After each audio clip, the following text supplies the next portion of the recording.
जो लेक्चर्स हैं वो इंशाल्लाह चलेंगे, डेली चलेंगे। तो 10 o'clock जो टाइम हम सब ने मिल के ये रखा हुआ है गेट पे, हम सारे इकट्ठे होंगे और उसमें हमारी बात शुरू होगी। अच्छा, एक मैं चीज़ वाज़ह कर दूँ कि ये बेसिकली ट्रेनिंग के हवाले से होता है और बहुत दफ़ा ट्रेन दी ट्रेनर यानी जो ट्रेनिंग देने वाले होते हैं उनकी भी ट्रेनिंग का बंदोबस्त किया जाता है स्किल को इन्हांस करने के लिए। अगर इसको मैं डिफेंस सर्विसेज की लैंग्वेज में बात करूं तो वहाँ पे भी जितनी SEP है, जो एयरफोर्स के अंदर इसको SEP कहा जाता है, इसी तरह जो आर्मी है वहाँ पे जो डिफरेंट किस्म के कैडर्स हैं, डिफरेंट किस्म के कोर्सेज हैं। इवन जब एक सिपाही ने लास्ट रैंक बनना तो फिर भी उसको किसी न किसी मतलब कोई ना कोई चीज़ें उसको एक 1 मंथ का कोर्स हो, बेशक मैप रीडिंग 30 उसको पढ़ाएँ, सेकंड पढ़ाएँ, कुछ ना कुछ वो ज़रूर एक यानी इम्प्रूवमेंट लाते हैं कि यार इसको ये 4 फिगर 6 फिगर करना भी आता है, ये ग्राउंड टू मैप या मैप टू ग्राउंड कुछ कर भी लेगा या नहीं करेगा।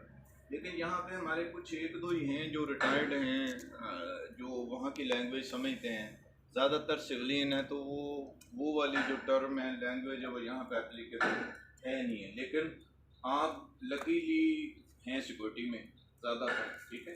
तो सिक्योरिटी हमारा मेन फोकस है यहाँ पे। इसी तरह हमारे जो सैनिटरी वाले हैं माशाल्लाह, इनकी वजह से जी सारी आप कह लें कि सफाई और सारी रौनक है। और जो खालिद हैं और मियाँ सरफराज हैं, आप देखें ये जो खालिद साहब है ये मैकेनिकल का पूरा एक मतलब ये बंदा चीज़ समझता है, लेकिन एक्सपीरियंस की वजह से ये पौधे और इनके हवाले से मतलब अच्छी खासी इंफॉर्मेशन है। कई चीज़ें ऐसी हैं जिसको पता है कि ये फल वाले पौधे हैं और इनका जो पानी है ये हमने निकालना है बारिश के दिनों में। और ये निकाल रहा था पानी, मैंने कहा यार लोग पानी देते हैं, आप निकालो से नहीं, ये फल वाले जो पौधे हैं इनका जो पानी हमने निकालना है।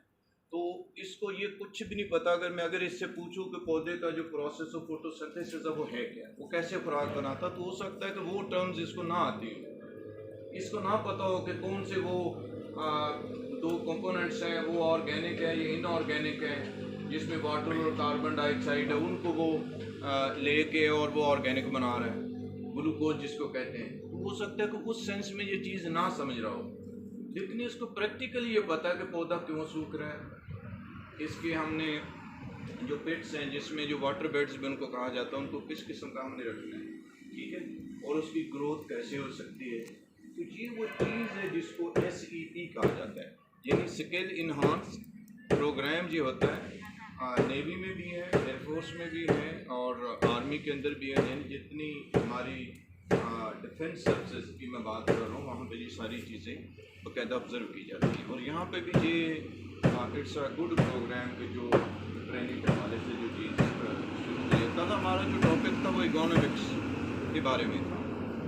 देखिए, इकोनॉमी और लिखने में एर्गोनॉमिक्स में कल ये बात आप सबको बताई थी कि ये देखिए टॉपिक इंग्लिश में आपने नाम सुना, आपने देखा, हमारे साथ तो इसका कोई तल्लुक नहीं। भाई इसका बड़ा तल्लुक है। हम यहाँ पे केमिकल प्लांट पे हैं, साइट पे हैं, ये फैक्ट्री है, यहाँ पे इसका बड़ा गहरा तल्लुक है। कैसे तल्लुक बनता है?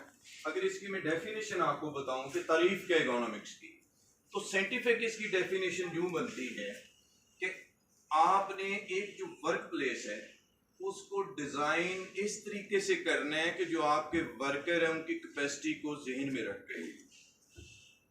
आपको समझ आ रही मेरी बात की? ये इकोनॉमिक्स टेक्निक्स होती हैं, वर्क प्लेस इकोनॉमिक्स इसको कहा जाता है।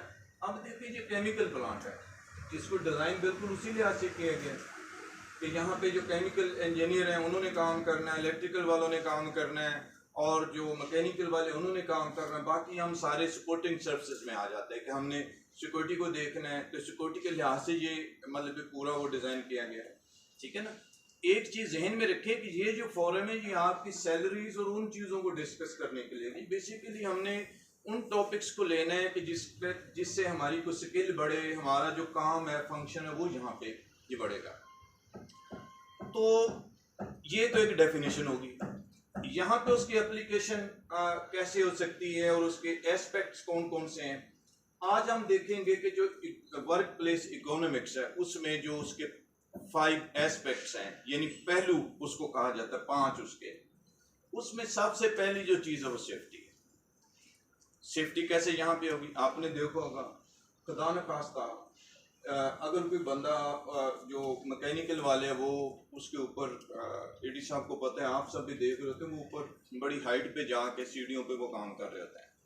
आप और मैं वहाँ राउंड पे चले जाते हैं और बगैर हेलमेट के बगैर सेफ्टी के हम गुजरते हैं, खुदा न खास्ता उनको कोई टूल ही नीचे गिरा या कोई ऐसी चीज़ होगी जैसे DOP की आपने देखा है कि 2 सीरियस इंसिडेंट हुए, इसको एक्सीडेंट नहीं कह सकते, ठीक है ना।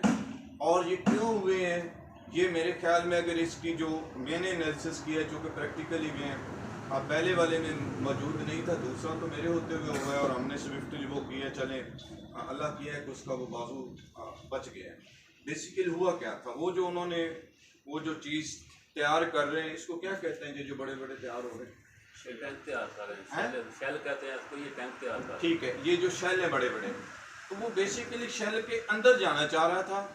अब सेफ्टी उसकी क्या नहीं थी कि उसने वो यही यानी जो नेकेड नंगे हाथ है इन्हीं के जरिए उसने वो जोर लगा के तो फोर्स पे वो जंप करना चाह रहा था। तो वो उसके किनारे उन्होंने खुद ही तेज किया होता है, क्योंकि जब वो जोड़ लगाना तो वो अगर किनारे तेज नहीं हो गए तो वो उसकी वेल्डिंग या फट सकते हैं या कोई मतलब लीकेज के भी उस पर चांस होता है। ये उन्होंने खुद ही किया होता है, लेकिन अंदर उन्होंने वो पाइप वेल्ड करने होते हैं। अब उसकी सेफ्टी क्या हो सकती थी? सेफ्टी ये हो सकती थी कि वो थोड़े से स्टेप्स बना लेते, वो सारे मैकेनिकल के पाइप भी वहां पे पड़े, वो स्टेप्स बना सकते थे। अच्छा, दूसरी उसकी सेफ्टी क्या हो सकती थी, वो प्रॉपर मतलब उनको ऐसा नहीं है कि वो ग्लव्स पहन सकते थे,